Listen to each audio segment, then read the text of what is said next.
I'm Kristin Valentino, and we're at the Shaw Center for Children and Families at the University of Notre Dame.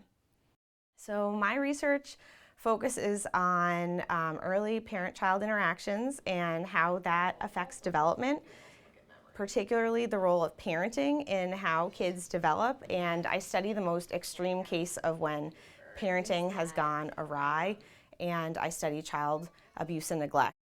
And my primary interest right now is in designing interventions to improve the developmental trajectories of young maltreated children by working with parents and their children. I grew up in New York. I grew up on Long Island. So I've always really been interested in both science and teaching, and I realized that I was really interested in understanding what contributes to the development of psychopathology and the role of the family in shaping children's developmental trajectories.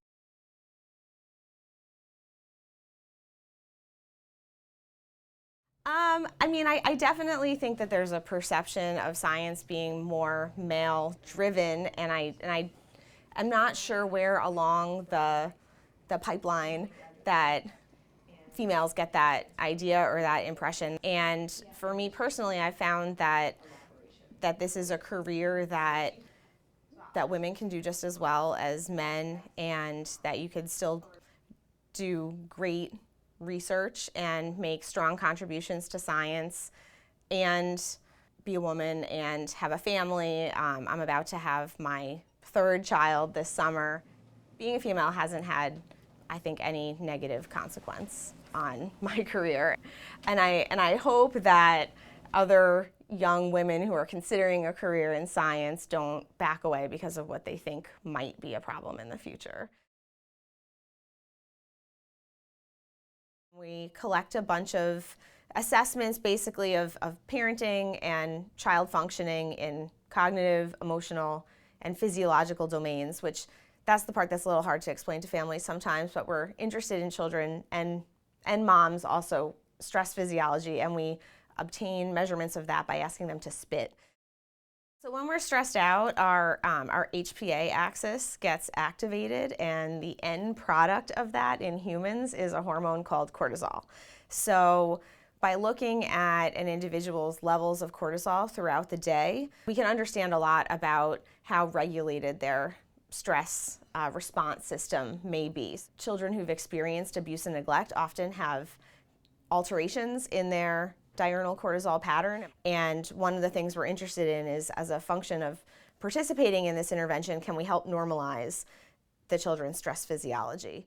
Unhealthy, potentially, way to resolve the emotion would be for the child to run over and get in the middle of the parents. One of the things that we're really focusing on in our intervention is teaching moms how to communicate in a really supportive and elaborative way about her children's emotions. And as we do that, we have moms practice that right in the session, and we videotape them doing that. And then we have the person who's providing the intervention watches that video with the mom and focus on finding the positive moments.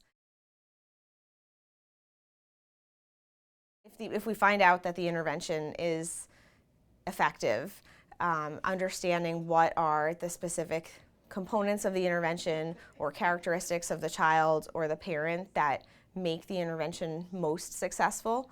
I'm also interested in how we can maybe apply this approach to treatment to a wider demographic. So right now we're focused on preschool age children and their parents, but it may turn out that some of these same skills could easily be scaled up.